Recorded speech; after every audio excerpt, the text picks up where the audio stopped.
دیکھتی آنکھوں اور سنتے کانوں کو میری طرف سے السلام علیکم۔ بچے کی ڈیلیوری کے بعد خواتین کے مسائل اور ان کا حل۔ بچے کی ڈیلیوری ایک جانب تو بہت خوشی کا موقع ہوتا ہے، مگر اس کو جنم دینے والی ماں کے لیے یہ وقت خوشی کے ساتھ ساتھ بہت سارے مسائل کا بھی ہوتا ہے جن کا سامنا اسے کرنا پڑتا ہے، اور اگر ان مسائل کو جانب مناسب انداز میں توجہ نہ کی جائے تو یہ عمر بھر کا عذاب بن جاتے ہیں۔ بچے کی ڈیلیوری کی بعد کی حالت کو پوسٹ مارٹم حالت کہا جاتا ہے، جس میں ایک ماں بہت سارے جسمانی اور نفسیاتی مسائل کا سامنا کرتی ہے۔ جسمانی مسائل: بچے کی پیدائش کے بعد ماں کو قبض، چھاتیوں میں سختی اور سوجن کی شکایت، شدید سردی اور گرمی کا لگنا، پیشاب میں جلن اور وزن کی کمی کی شکایت لاحق ہو سکتی ہیں۔ نفسیاتی مسائل: بچے کی پیدائش میں ہارمون بہت زیادہ تکلیف واقع ہوتی ہے، جس کے باعث ماں کے مزاج پر بھی اثر پڑتا ہے اور وہ جذباتیت، خود ساختہ اداسی، سستی اور ڈپریشن کا شکار ہو سکتی ہے، اور ایسا ہر 10ویں عورت کے ساتھ ہوتا ہے۔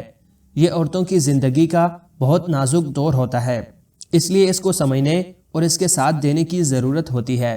زچگی کے عمل کے بعد کی جانے والی احتیاطیں: بچے کی پیدائش کے بعد ہر معاشرے میں ہی خواتین کی خصوصی دیکھ بھال کی جاتی ہے، اور یہ اس کی صحت اور زندگی کے لیے بہت ضروری ہوتی ہے۔ لہٰذا آج ہم اس کے حوالے سے کی جانے والی کچھ احتیاطوں کے بارے میں بتائیں گے۔ کپڑے کے بجائے پیڈز کا استعمال کریں۔ زچگی کے بعد خواتین کے لیے اپنی صفائی کا خیال رکھنا بہت ضروری ہوتا ہے، اس لیے اس دوران ان کو کپڑے کے بجائے پیڈز کا استعمال کرنا چاہیے تاکہ کسی بھی اندرونی انفیکشن سے محفوظ رہ سکیں۔ صفائی کے لیے نیم گرم پانی کا استعمال کریں۔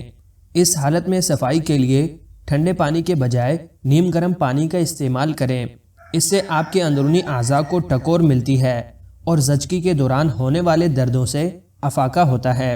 ڈھیر سارا آرام کریں۔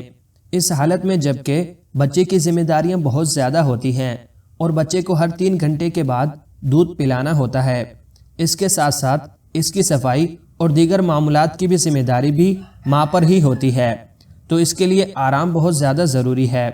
اس کے لیے یہ اصول بنا لیں کہ جیسے ہی بچہ سوئے آپ بھی اپنی نیند پوری کریں اور اس وقت کسی بھی کام میں ضائع نہ کریں، کیونکہ یہ آپ کی صحت کی ریکوری کا ٹائم ہے۔ اچھی اور متوازن غذا کا استعمال کریں۔ یہ وقت ڈائٹنگ کا نہیں ہے، اس لیے وزن کے بڑھنے کا بہانہ بنا کر کھانے پینے سے انکار مت کریں، کیونکہ بچے کی پیدائش کے سبب جسم اندرونی طور پر بہت ساری کمزوریوں کا سامنا کر رہا ہے، جن کو بہترین غذا کے ذریعے ہی پورا کیا جا سکتا ہے۔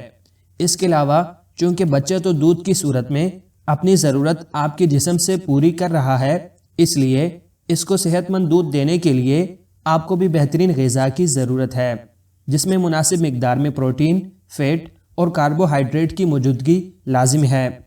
مناسب مقدار میں پانی پئیں۔ اس حالت میں پانی کی مناسب مقدار کا لینا بہت ضروری ہے۔ اگر پانی کی مقدار کم لی جائے گی تو اس کے سبب قبض کی شکایت بھی لاحق ہو سکتی ہے۔ اس کے علاوہ بچے کو دودھ پلانے والی ماؤں کے جسم سے دودھ کی صورت میں ایک بڑی مقدار خارج ہو رہی ہوتی ہے، اس لیے کم پانی لینے کی صورت میں دودھ میں بھی کمی واقع ہو سکتی ہے۔ ہلکی پھلکی ورزش لازمی کریں۔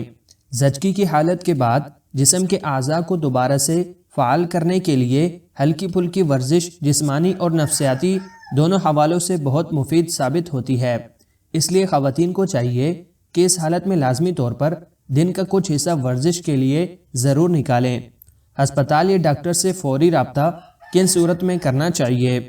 بچے کی حرکت محسوس نہ ہو تو یا حرکت میں ابنارملٹی لگے تو، اگر ویجائنل ڈسچارج وقت سے پہلے شروع ہو جائے، اگر وقفے سے درد محسوس ہو اور وقفہ کم ہوتا جا رہا ہو، اگر زچہ کا بی پی بہت ہائی یا بہت لو ہو جائے تو فوری ڈاکٹر سے رابطہ کریں، اگر زچے کو سانس لینے میں تکلیف یا سینے میں گھٹن کا احساس ہو تو، اگر کہیں گر جائیں یا خدا نخواستہ سیڑھیاں وغیرہ سے پھسل جائیں تو ڈاکٹر کی دی ہوئی تاریخ پر ہسپتال جا کر چیک اپ ضرور کروائیں۔ غیر ضروری دواؤں یا غیر ضروری مشوروں سے بچیں، کیونکہ اکثر غیر ضروری مشورے آپ کو مشکل میں ڈال سکتے ہیں۔ شکریہ۔